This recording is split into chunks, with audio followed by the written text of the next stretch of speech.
Well, I'm confident because I know what we did or did not do.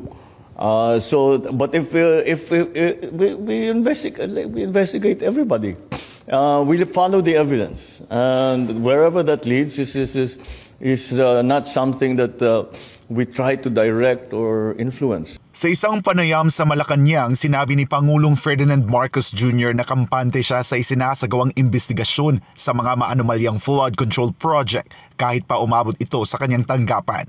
Giit ni Marcos, walang dapat itago ang palasyo at bahagi lamang ng politika ang matangkang idawit siya sa issue. Wala naman tayong tinatago, wala tayong malakas.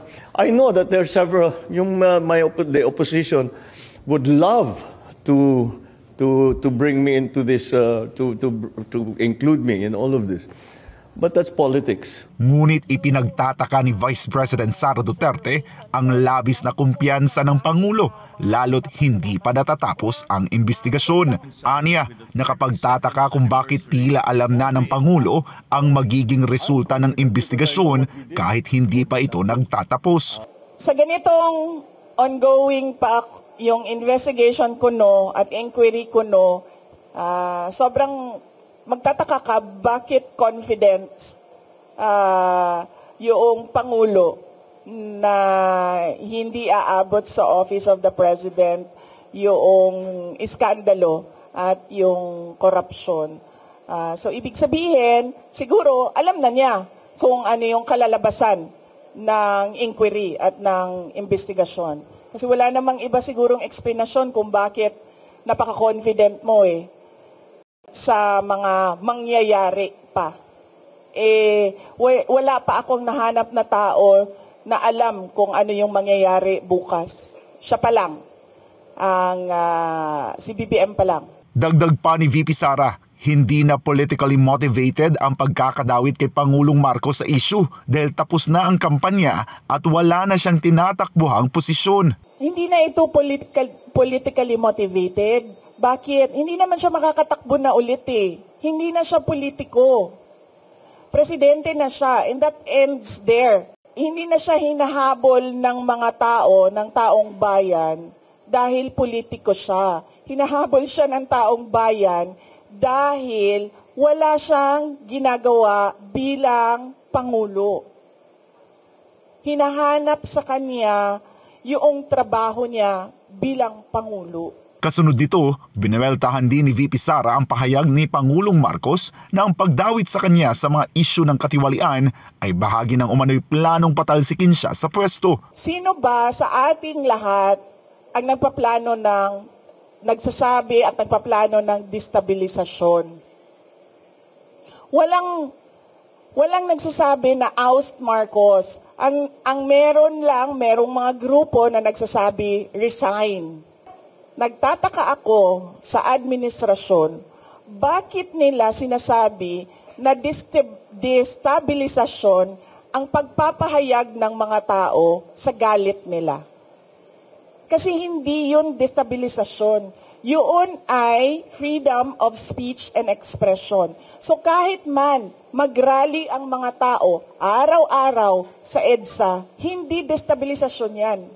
Freedom of speech and expression yan. Dagdag pa ng bise, nagmumula mismo sa palasyo ang ideya ng destabilisasyon dahil sa takot, kawalan ng kapanatagan at labis na pagiging insecure ng kasalukuyang administrasyon. Kanino ba nanggagaling yung destabilisasyon na salita? Sa administrasyon. Kasi, duda ko, natatakot sila sa posibleng mangyari sa kanila. At alam naman natin na matagal na talaga silang insecure. Unang-una, insecure. Pangalawa, takot. Pangatlo, paranoia. Kasi ang tao na may bisyo, nagiging paranoid. Good morning po. Ma'am, kunin lang po namin yung reaction nyo dun sa sinabi po ni President Bongbong Marcos na hindi daw po aabot yung mga aligasyon ng korupsyon sa katanggapan po nila sa Office of the President kaugnay doon sa mga flood control projects po. sasagutin yan ni Attorney Trixie. I would like to acknowledge the presence of Attorney Trixie.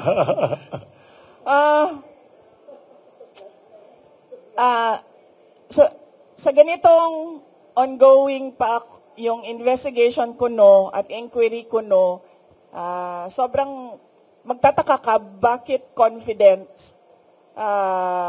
yung Pangulo na hindi aabot sa Office of the President yung iskandalo at yung korupsyon.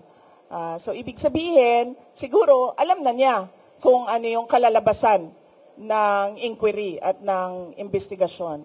Kasi wala namang iba sigurong explanation kung bakit napaka-confident mo sa mga mangyayari pa. Wala pa akong nahanap na tao na alam kung ano yung mangyayari bukas. Siya pa lang. Si BBM pa lang. Ma'am, doon naman po sa sinasabi na napaka-possible na maging state witness si former Speaker Martin Romualdez, do you think magiging effective po siyang state witness doon sa mga flood control projects po? Sound, pakilakas ulit. Laksan konti. Pakilakasan konti. Ma'am, may natanong na rin po sa Malacanang kung patungkol doon sa pagiging state witness daw. State witness ni former Speaker. Former Speaker Martin Romualdez.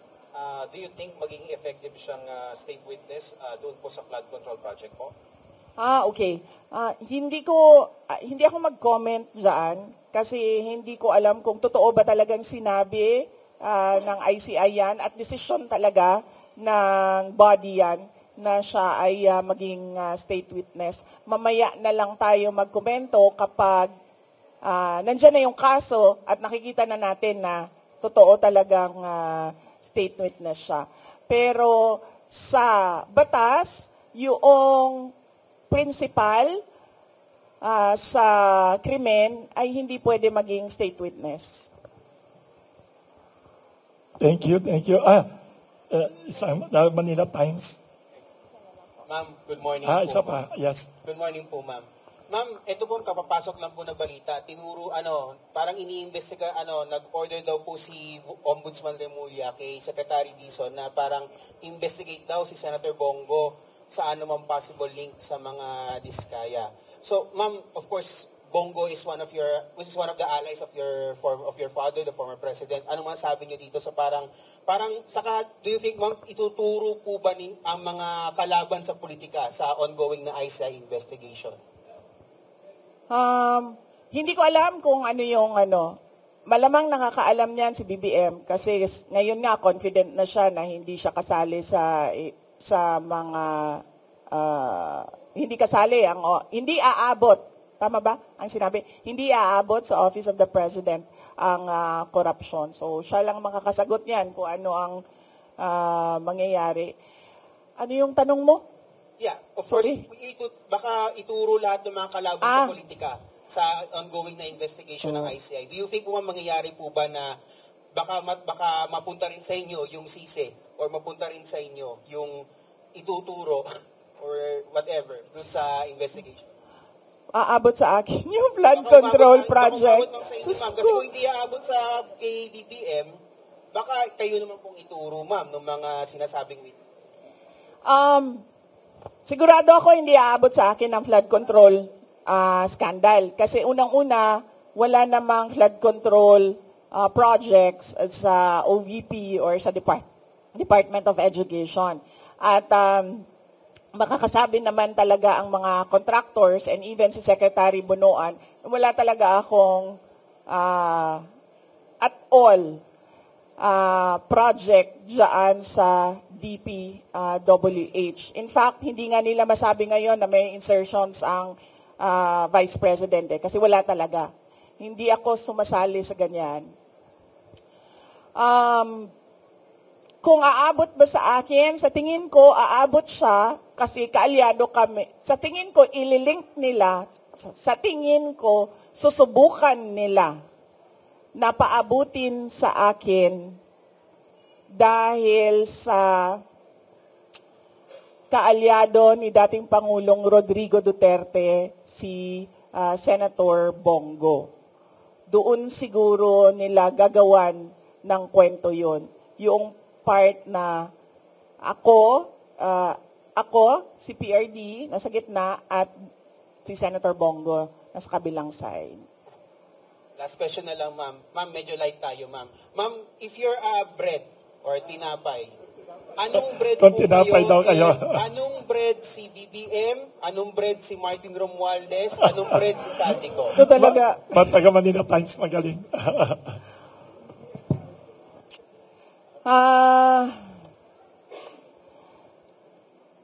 definitely hindi bread si Martin Romualdez at si BBM. Sino yung isa? Apat yun. Zaldico. Definitely hindi sila tinapay dahil hindi makain yung ugali nila at hindi makain yung korupsyon nila. Kung ako ay tinapay, ang hirap nito sige, ito na lang. Paborito ko ang ensaymada. Okay? Pinaglihi ako sa ensaymada. Oh. So kung ako ay tinapay, ako ay isang ensaymada.